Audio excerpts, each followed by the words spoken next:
to Studio with your local lay Dominicans. We'll be discussing some of the gems we've discovered in our studium where we share the fruits of our contemplation and the joy of the gospel message. Representing our St. Albert the Great Lay Dominican chapter and co-host of today's show are myself, Cheryl Drozda, Jeff Drozda, and Ryan Buller.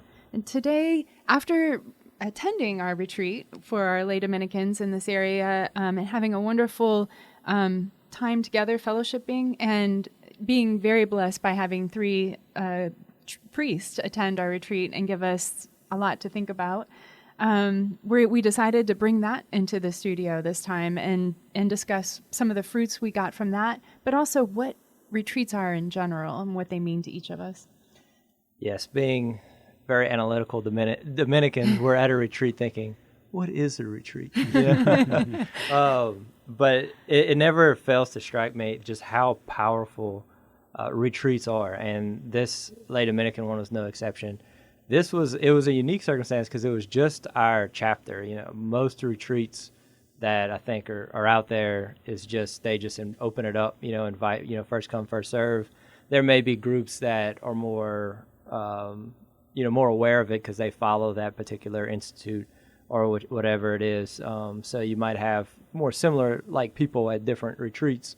But this one was specifically for our chapter members, which I thought added a great extra dimension to retreats, unique for me at least, where you really know everyone who's on there, and you really the fellowship and the community aspect adds just as much as the talking points and the sacraments and everything else. I mean, I guess you can't technically say it adds as much as the grace from the sacraments, but you know what I'm saying. It's a big dimension of it is the fellowship when it's a retreat just for our chapter. But retreats in general, it's just like how is it that they never fail to deliver this phenomenal change? Like, we come in every day, we grind it out, praying rosaries and divine office and doing spiritual study, and you'll go, day after day after day for weeks and months on end, and not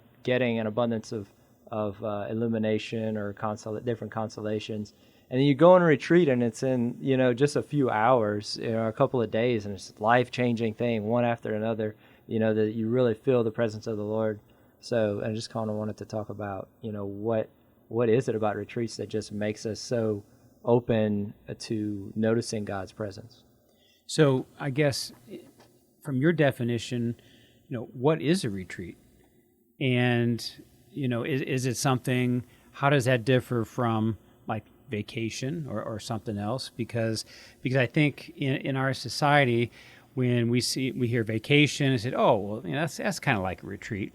But in the word retreat means you retreat, right? Exactly. So I mean, I think a lot of people are fight with the temptation of, well, should I do this retreat, or I could just go on vacation, and like that's really getting away from the world. But if you've been on a retreat and you've been on a vacation, you're lying to yourself. They're two very different experiences. Yeah, after vacation, you need a retreat. Exactly, a lot of times. So, I think a lot of it has to do with the mindset going in. A retreat, you are removing yourself from the world more completely, and you are seeking the Lord. The Lord is the principal object of the retreat. There's no way around that. Whereas a vacation, you're sort of vacating your normal life. Like you're seeking to get away, and you're sort of, in my opinion, just inviting in this void.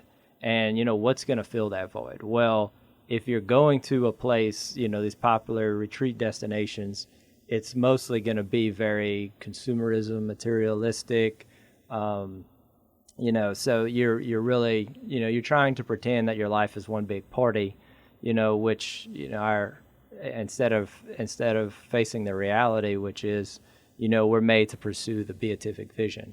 We're not made to pursue just a fantasy world which we indulge in things and live like we're kings of our own little domains, which is often the mindset when we go on vacations as opposed to a retreat, which is intentional seeking out the Lord. It's not so much getting away from the world because the world is bad, but it's getting away from the world because the Lord is so good, and we don't want to have any obstacles in the way of us, our unity with Him.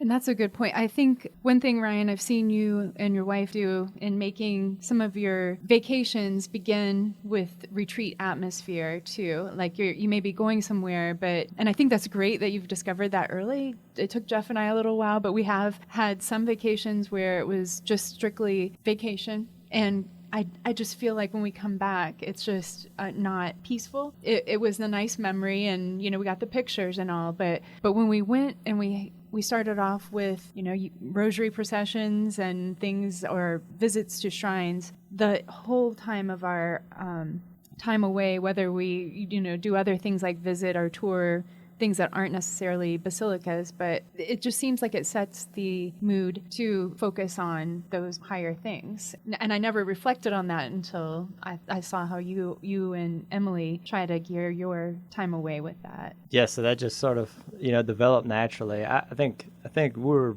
both very blessed where we traveled a lot in our youth. Growing up, my parents took us to a lot of really cool places, adventurous places. And so it's, there wasn't like this sort of constant drive, like, oh, I got to experience, I never experienced that before, I have to experience that. But it's really, recognizing like we need a time, like away, just the two of us away from work and unfortunately the kids sometimes.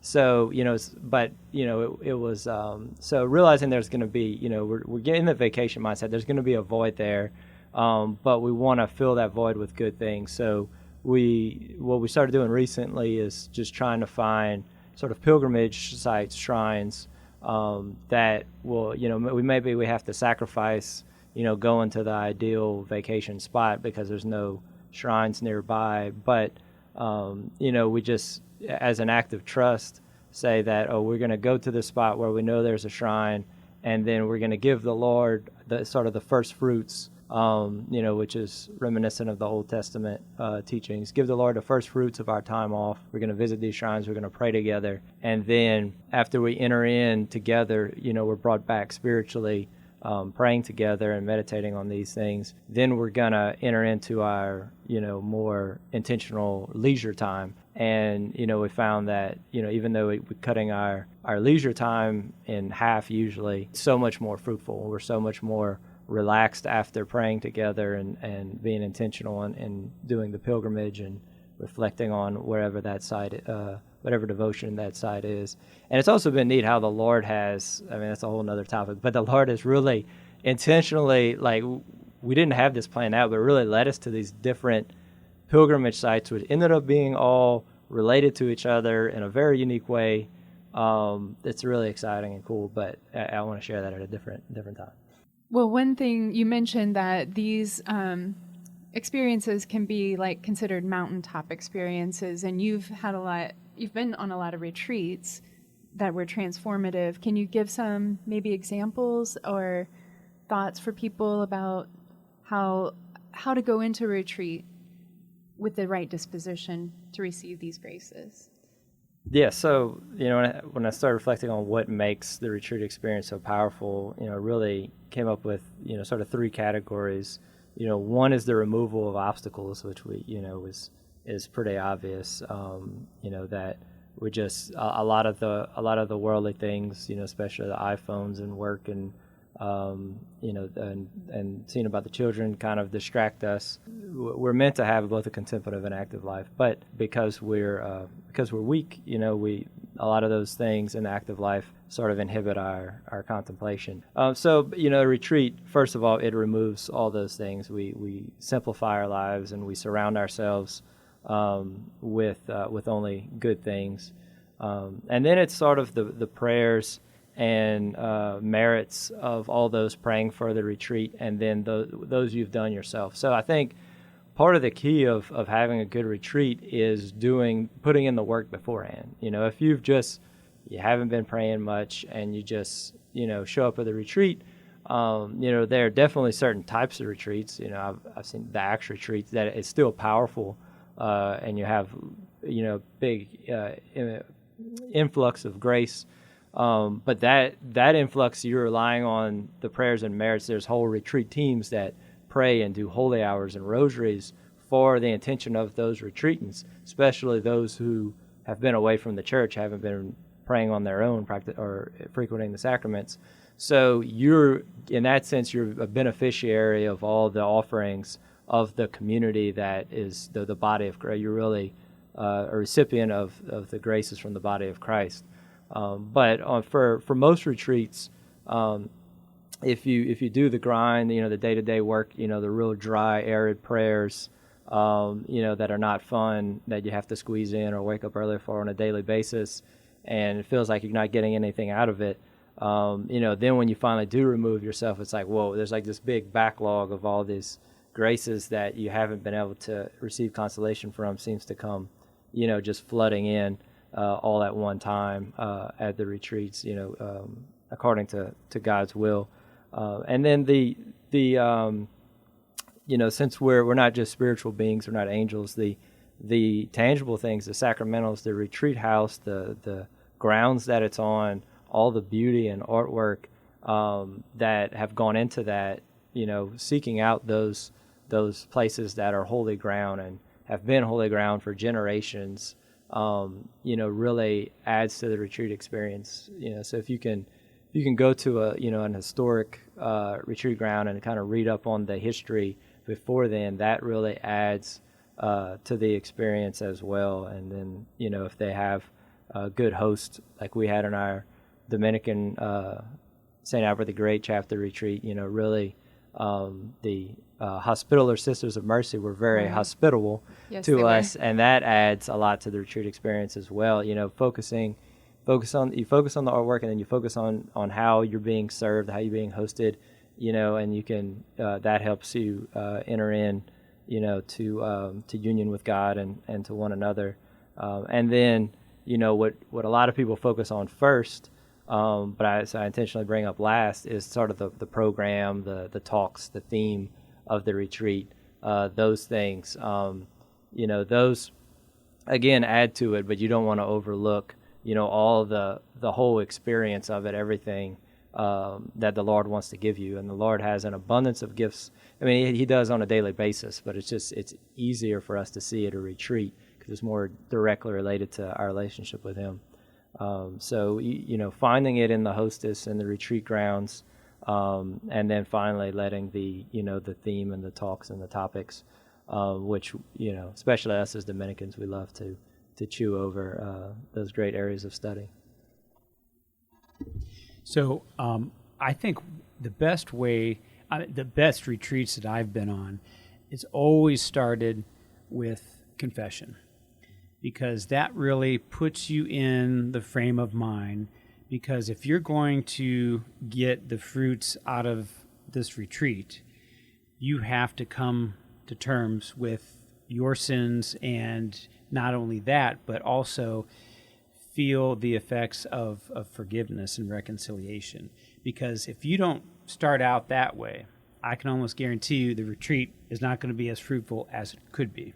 And it's just very similar. I think it was Dr. Peter Kraft, in terms of doing your holy hour. And once again, that can be a very wonderful experience of a mini retreat if you look at it that way. But in terms of spending your hour in front of the Blessed Sacrament as a mini retreat, he has this little acronym called WRAPPED. So it's reconciliation, adoration, petition, and thanksgiving. I mean, those are your four tenets of putting yourself in the right frame of mind. And whether it's a 1 hour in front of the Blessed Sacrament, or whether it's a 3-day retreat, I think starting out with reconciliation is just so very important. Not to tout our own retreat, but it was great to start out with reconciliation, and then with adoration, benediction.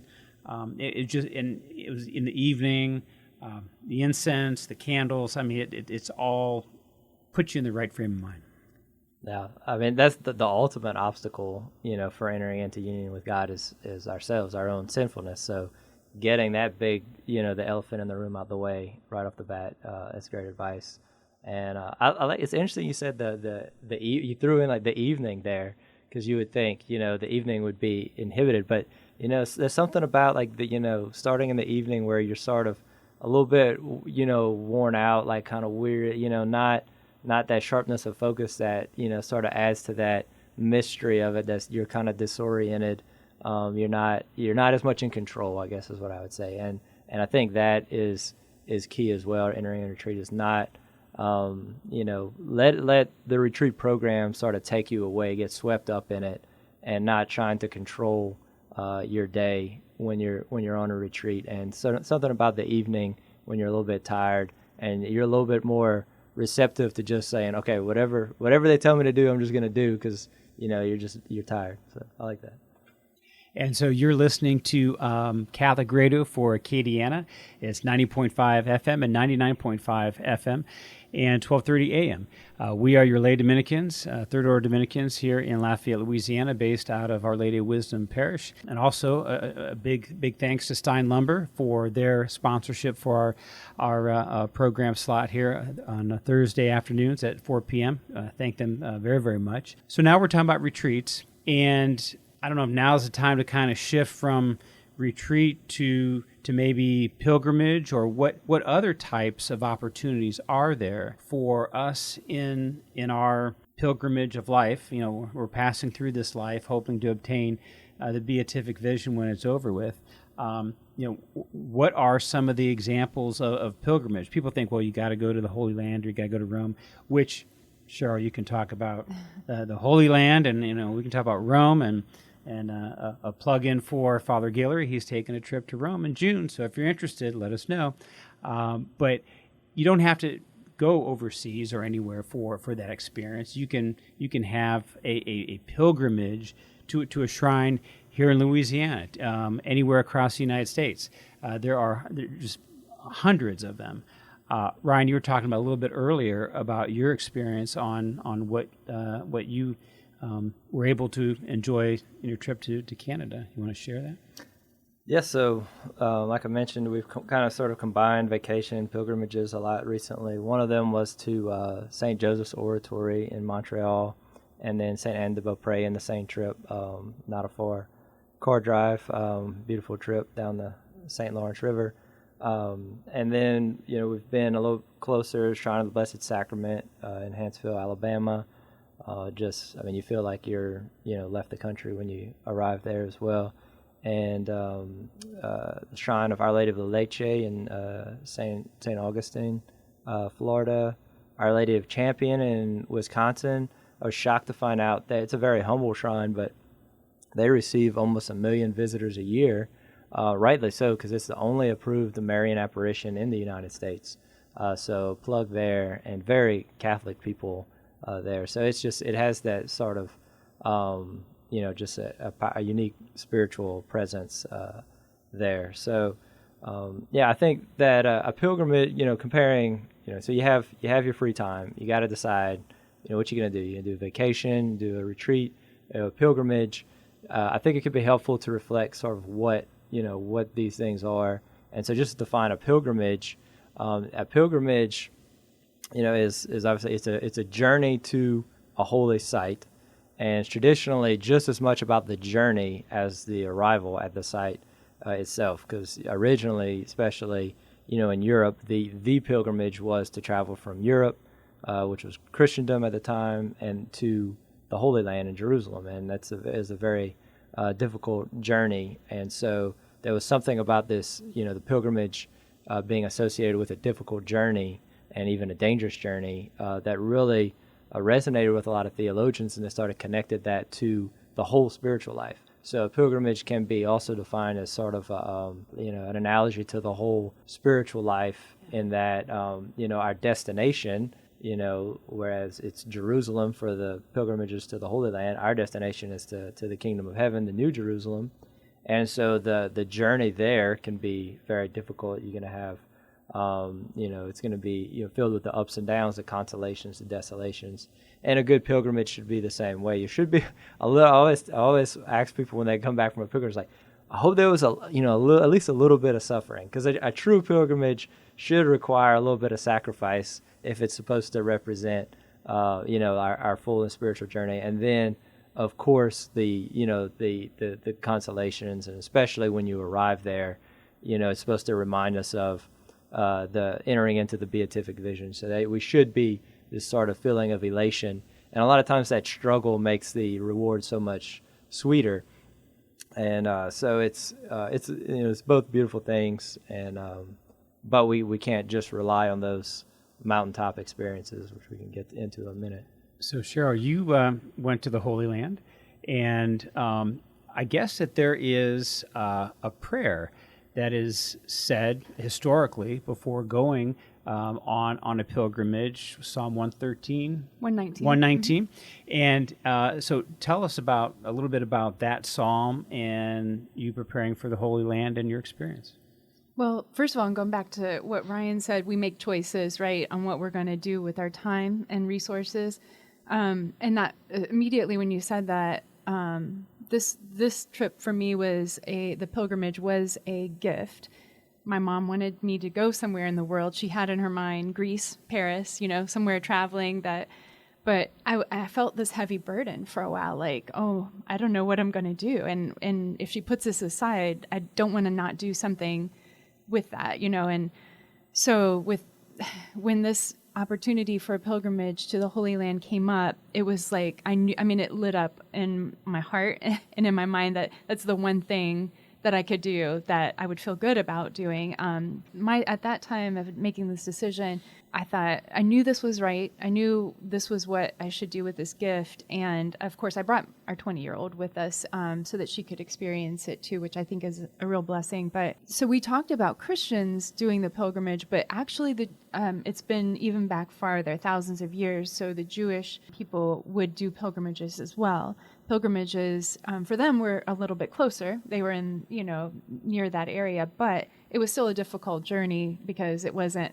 by airplane, by train. Sometimes they could ride on animals, but it was mostly just walking. And they would, on the way to Jerusalem, when they did their pilgrimages, would pray Psalm 119. It's a beautiful psalm. It's one that I spent a lot of time praying before I went to Jerusalem myself, not knowing until I started doing that, because I had been drawn to it, that was the history. Oh, that's cool. Yeah. And then, and I was drawn to it because I love the language. I had studied a little, and it does an interesting thing with language. It goes through each of the letters of the alphabet.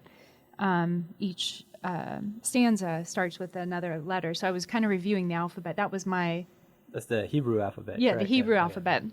And so that was my intention in reviewing that, is just kind of reviewing the alphabet as well. And then I found out that was the history behind it. So, and then when you get there, you pray the next Psalms. I think it's 120 to, I can't remember. The next 4 or 5 Psalms are Psalms you pray on pilgrimage, which is what Father Broussard actually did. He prayed those prayers with us on the pilgrimage. So if,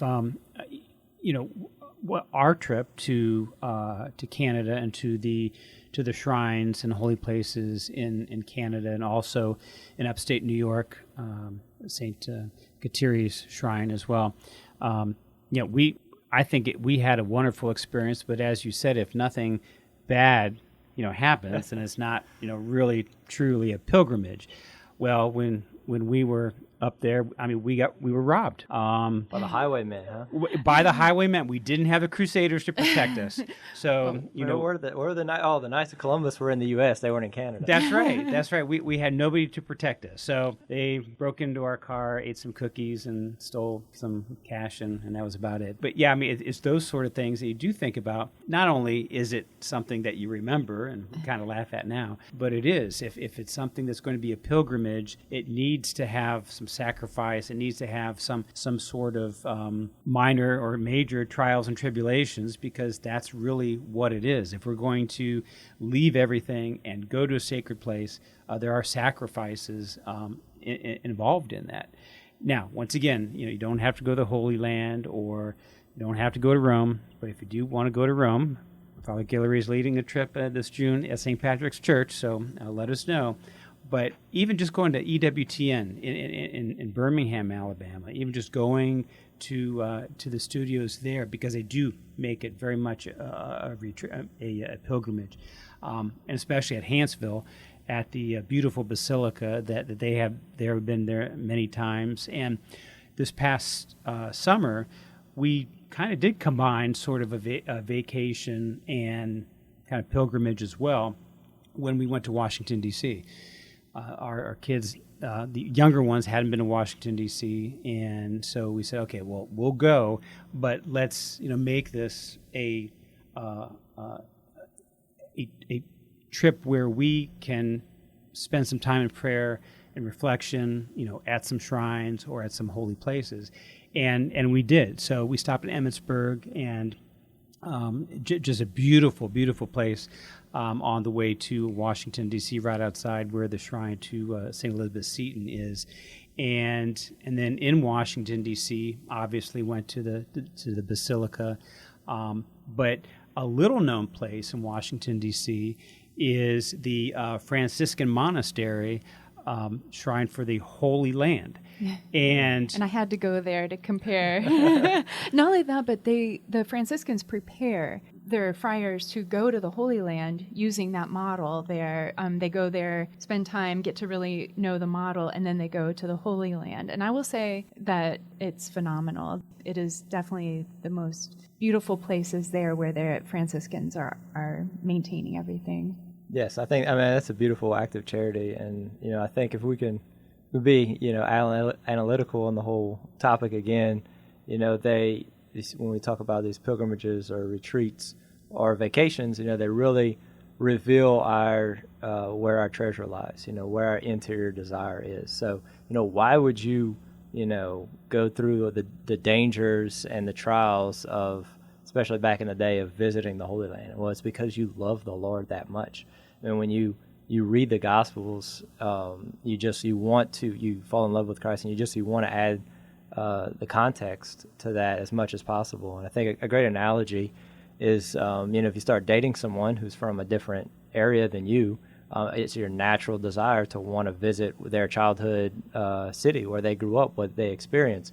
It's just, if you love someone, you want to experience what they experience. You want to add context. The more, Dominicans especially believe, the more we know God, the more we're able to love God, and we're able to know Him most through the incarnation of His Son, Christ. And so the pilgrimages should come from a natural desire to get to know either the saint, where the shrine is, or our Lord in the instance of the Holy Land, or the sort of the seat of the church. For our love of Mother Church is a natural desire to visit Rome, and then with retreats should come from our natural desire for solitude with the Lord. We love the Lord, and we recognize all these distractions that come up through our day. So we want to, we want that intentional time with Him, just like we want that with our wife, with our children. We want to just have their full attention, to really dive in just as a natural, extension of our love for them. And the same could be said with, vacations. If all you think about is how can I, experience the most, pleasure and luxury in life, then the natural desire is to go, to these popular, vacation destinations. That's a great point and a great way to end our episode. Remember to stand firm in the absolute truth, Jesus Christ, because only the truth bears grace. Amen.